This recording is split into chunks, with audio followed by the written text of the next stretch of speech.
स्वागत है आपका मूनलैंड स्टोरीज पे। किशन चचा और विशाल दोनों मधोपुर से काशीपुर विशाल के लिए नौकरी की तलाश में जा रहे थे। बादल छाए हुए थे, बारिश होने वाली थी। अरे चचा, ये बैल तो मेरे से भी ज्यादा आलसी हैं।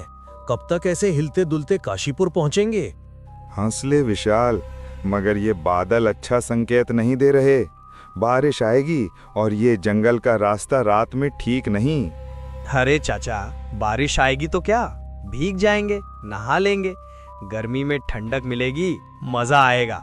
अरे मजा आ रहा है विशाल, तुझे होश कब आएगा? तू हंसी मजाक में सब भूल जाता है, लेकिन ये जगह खेल तमाशे की नहीं है। ये जंगल तो बरसों से सुनसान पड़ा है। कहानियों में तो ये तक कहा जाता है कि रात के समय यहाँ भूत प्रेत अपना डेरा डालते हैं। ओ चाचा, भूत प्रेत? अरे अब आप भी वही कहानियां सुनाने लगे। बिल्कुल गांव की बूढ़ी अम्मा जैसी बातें कर रहे हो आप। वो भी तो हर मोड़ पर भूत दिखा देती हैं, कभी पीपल के पेड़ पर, कभी सुनसान कुएं के पास। सच कहूं तो आपकी बातें सुनकर मुझे डर से ज्यादा हंसी आ रही है। तभी बिजली जोर से गरजने लगती है। दोनों ऊपर की ओर देखने लगते हैं। चाचा, ये बादल तो ऐसे लग रहे हैं जैसे कोई बड़ा तूफान ला रहे हों। कहीं हम फंस न जाएं। मैंने तुझे पहले ही कहा था ना, जल्दी निकलना था। पर नहीं, तुझे तो बातें बनाने से ही फुर्सत नहीं मिलती। अब देख, ये बैल भी बार बार रुक रुक कर चल रहे हैं, जैसे इन्हें भी रास्ता अच्छा ना लग रहा हो। बारिश होने से पहले हमें कहीं रुकने की जगह देखनी होगी। अरे चचा, अभी आपने जिस जगह का नाम लिया था वही शायद हमारे सामने है।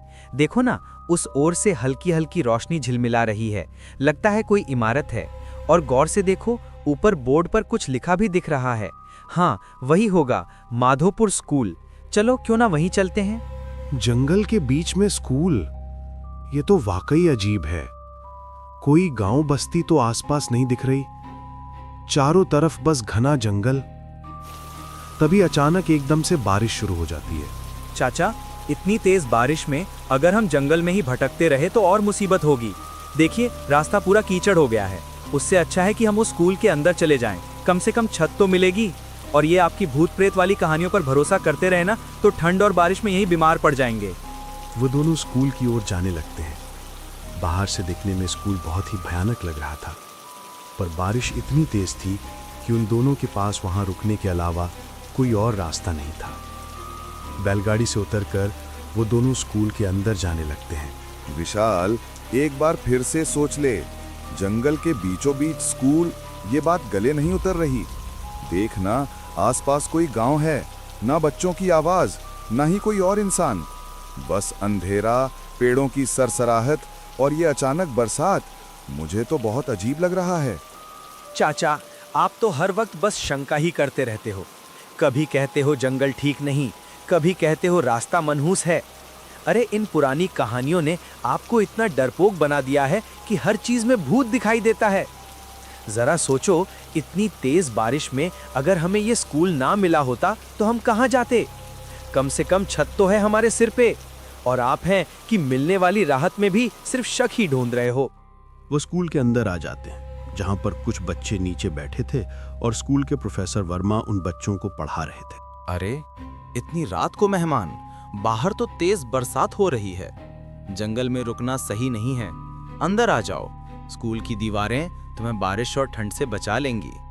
वैसे भी जो यहाँ आता है खाली हाथ कभी नहीं जाता।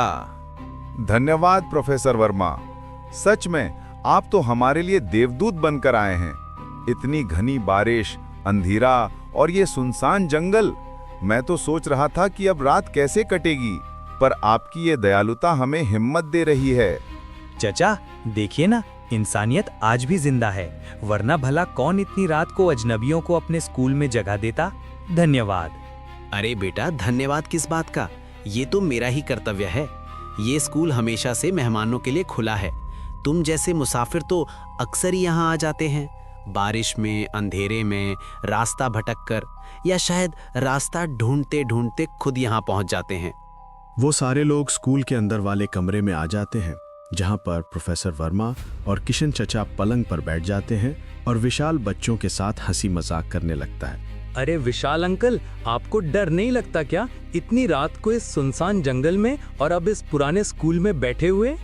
बिल्कुल भी डर नहीं लगता। अरे पगले, डर नाम की चीज तो मैं सुबह के नाश्ते के साथ खा जाता हूँ। बड़े बड़े पहलवान तक कांपते हैं मेरे सामने। डर तो खुद मुझे देख के छुप जाता है। और तेरे विशाल अंकल तो ऐसे हैं कि भूत भी सामने आ जाए तो पहले विशाल से पूछेगा, भाई साहब यहाँ बैठने की जगह है क्या? आपको बिल्कुल डर नहीं लगता क्या? इतनी रात को बाहर आंधी, बारिश, बिजली की कड़क और ये सुनसान स्कूल। हम बच्चों को तो जरा सी आवाज पर डर लग जाता है, लेकिन आप तो हंसते खेलते रहते हैं। क्या आप कभी सच में डरते ही नहीं, या फिर हमें हिम्मत दिलाने के लिए बस दिखावा करते हैं? अरे बेटा, डर नाम की चीज तो मैंने कब की जेब से निकाल कर फेंक दी। बचपन से ही गांव के शेर जैसा रहा हूं मैं।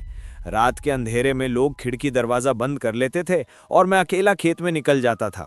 कई बार तो जंगली कुत्ते तक मेरा रास्ता देखकर पलट गए।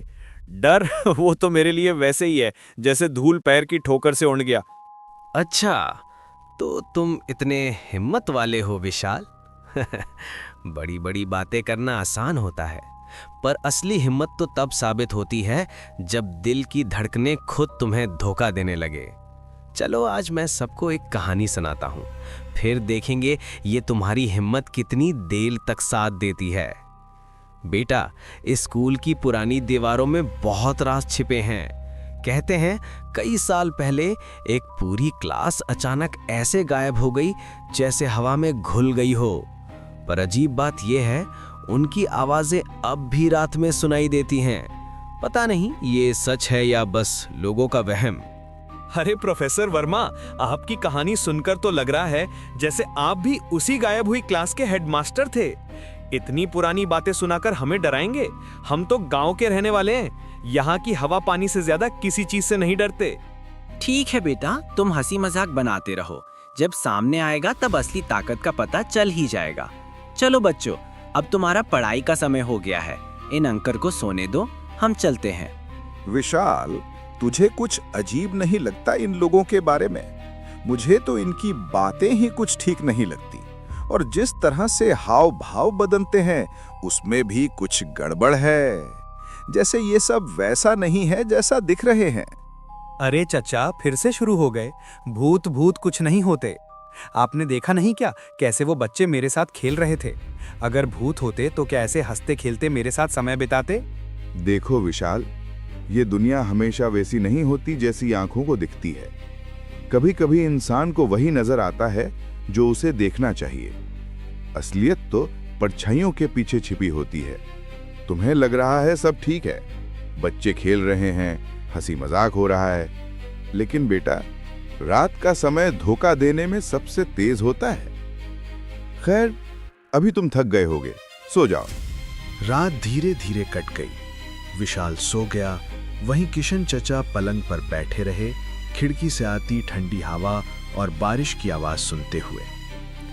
अगले दिन विशाल और किशन चचा जाने के लिए तैयार खड़े थे। अंकल, आप मत जाइए ना। मुझे बिल्कुल भी अच्छा नहीं लग रहा कि आप वहां जाएं। आप यहीं हमारे पास रहें। हम सब चाहते हैं कि आप हमारे साथ ही रहें। अरे बेटा, मुझे जाना तो पड़ेगा, पर कोई बात नहीं, डर मत। मैं वापस आता तुमसे मिलके जाऊंगा। तब तक तुम यहीं पढ़ाई करो, अपने दोस्तों के साथ खेलो और अपनी पढ़ाई पर ध्यान दो।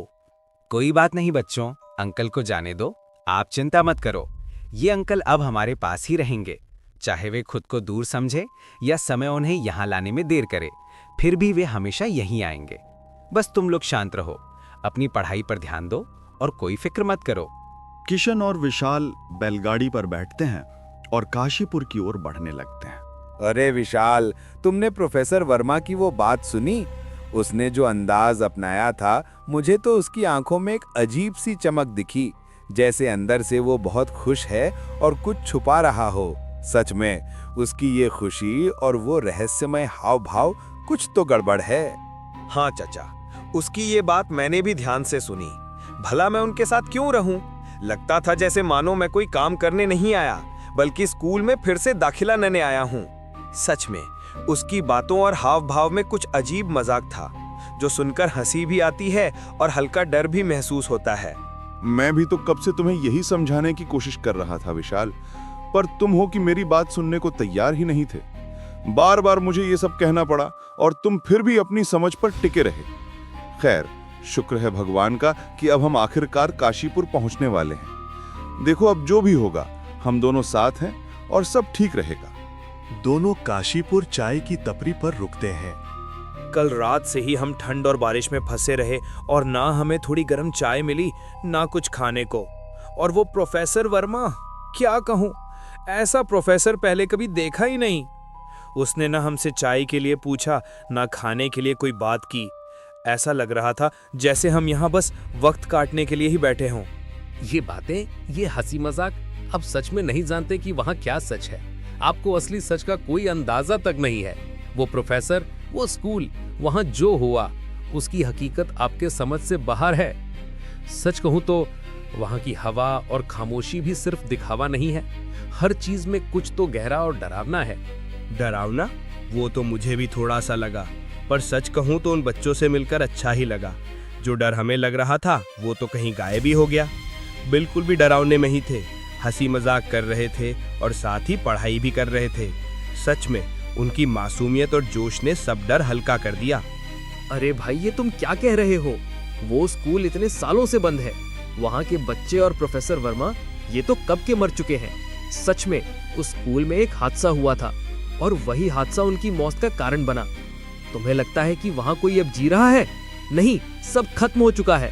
जो तुम्हें हंसते खेलते और पढ़ाई करते हुए दिखाई दे रहा था, वो सब अब बस यादों और परछाइयों का खेल है। ये तुम क्या कह रहे हो भाई? हम तो पूरी रात वहीं थे, उन बच्चों के साथ खेले, बातें की, हंसी मजाक किया। प्रोफेसर वर्मा से भी मुलाकात हुई। उन्होंने तो हमें बड़े अपनेपन से समझाया था